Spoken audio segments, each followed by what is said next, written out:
Selamat pagi, salam sehat untuk kita sekalian. Kita akan bersama-sama beribadah melalui saat teduh di pagi hari ini. Kita bersyukur bahwa kita masih diberikan nafas kehidupan oleh Tuhan dan kesempatan untuk beraktivitas di hari ini.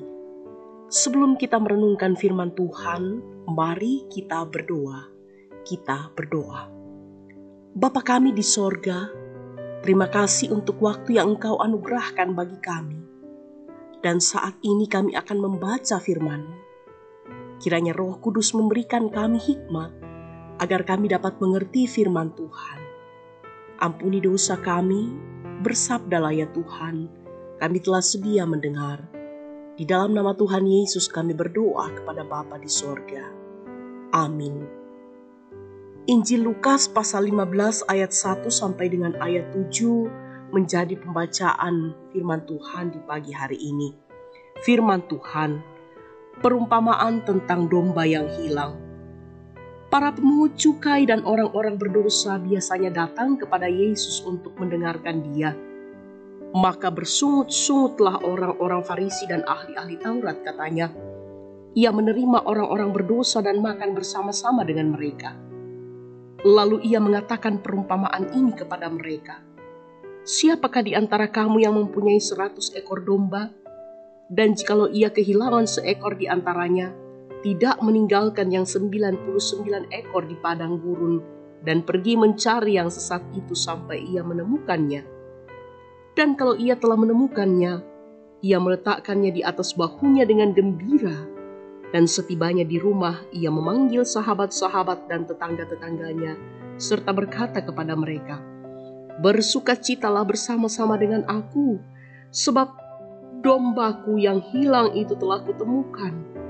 Aku berkata kepadamu, demikian juga akan ada sukacita di sorga, karena satu orang berdosa yang bertobat, lebih daripada sukacita karena 99 orang benar yang tidak memerlukan pertobatan. Amin. Gembala yang tekun mencari domba yang tersesat. Itulah tema renungan firman Tuhan untuk saat ini, Rabu tanggal 21 Juli tahun 2021. Bapak Ibu Saudara-saudara yang kekasih dalam Tuhan, dalam realitas persekutuan, kerap dijumpai bahwa ada saja anggota yang lalai, abai, dan menampakkan cara berpikir atau bertindak yang salah. Pertanyaan pentingnya kemudian ialah, apa yang harus dilakukan atas mereka? Mempedulikan atau membiarkan?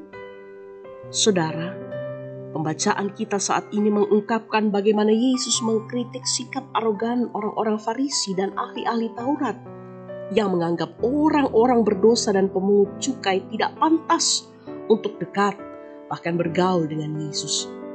Bagi orang Farisi dan ahli Taurat, orang-orang berdosa itu wajib hukumnya untuk dijauhi agar kenajisan mereka tidak menular. Perumpamaan gembala yang meninggalkan 99 dombanya untuk mencari satu yang tersesat adalah sebuah pernyataan bahwa yang seharusnya dilakukan oleh orang-orang Farisi dan ahli-ahli Taurat sebagai pemimpin dan gembala adalah mencari umat yang tersesat karena dosa, dan bukan sebaliknya, membiarkan dengan membangun tembok pemisah dengan dalih kesucian. Menemukan yang hilang adalah amanat Tuhan, hal yang mendatangkan sukacita sorgawi.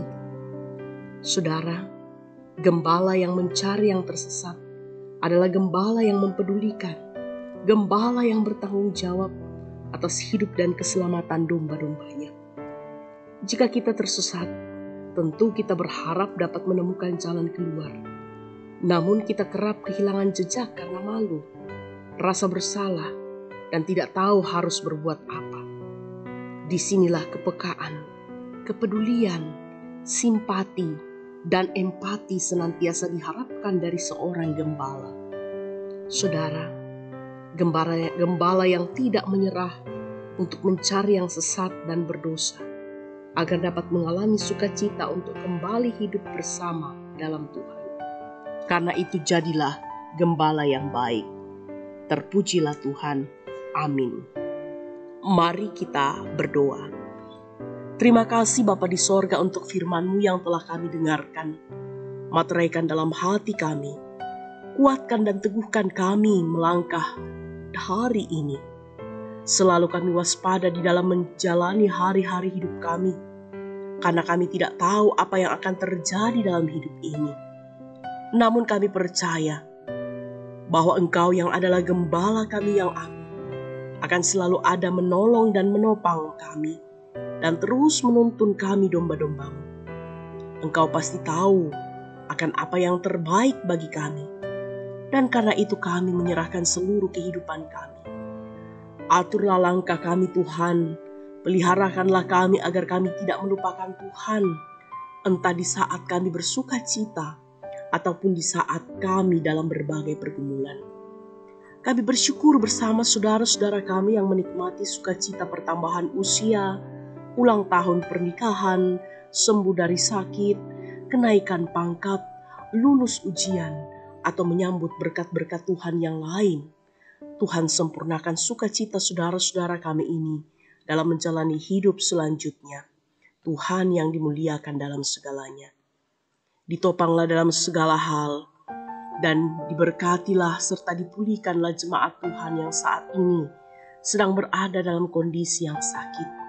Tuhan pulihkan mereka, topang mereka dalam upaya perawatan yang mereka terima, baik di rumah sakit, yaitu Ibu Reta di Rumah Sakit Tajudin Halid, mertua dari Bapak Pendeta Antoni Sura yang dirawat di Rumah Sakit Primaya, maupun orang tua dan saudara-saudara kami yang dirawat di rumah, Nenek Maksi, Nyonya Pangsi, Nyonya Marten Sonda, Ibu Desimak, Nyonya Esther Esran Tetalebong, kakak dari Ibu Dewi Sandatulak, Elias Bongga, Nyonya Marta Emian, Nyonya Albertine Pepasongli, Bapak Penatua Peter Pembonan SPD sekeluarga, Bapak Diaken Lukas Pabetta ST, Ibu Penatua Yuliana Eruro, anak Dakia dan Mama Kia, Ibu Bertina, cucu terkasih Aldrich yaitu cucu dari Bapak Penatua Markus Gandang, cucu terkasih Tania, anak dari Bapak Yunus Bongga, dan cucu terkasih Brigita, cucu dari Ibu Dorcas Martina, Ibu Agustin Agan atau Oma Fira, Nyonya Selpiana Patawara, yang berobat jalan, Ibu Martina Sulu, Ibu Damaris Ori, Ibu Mariam Taruk Allo, Ibu Kristina Sake, Bapak dan Ibu Lukas Unabasan, Ibu Barang, Bapak Ruben Matayan, Nyonya Petrus Sampe, Nyonya Ertangi Bali, Yuli Kumpang, Acok Dasi, dan Bapak Penatua Joni Sanda.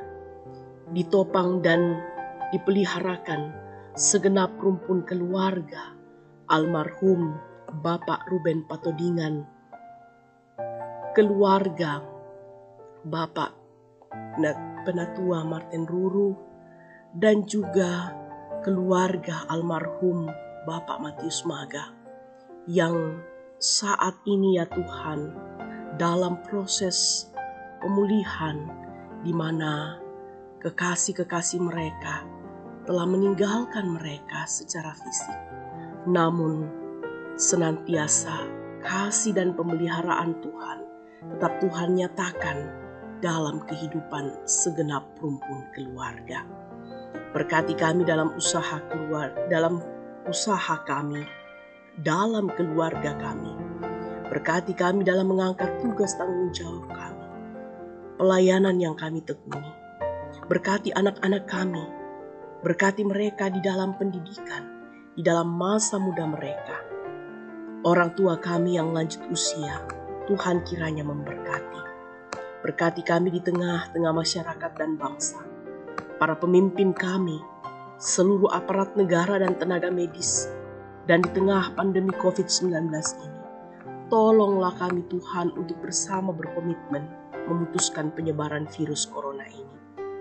Bapa di dalam sorga, pelayanan di tengah-tengah jemaat Silo Campagaya, kami percaya Tuhan juga memampukan para hamba-hamba-Mu untuk mengangkat tanggung jawab ini dengan penuh kesetiaan dan kebergantungan sepenuhnya di dalam kuasa-Mu. Tuntun kami Tuhan untuk menjalani hari ini.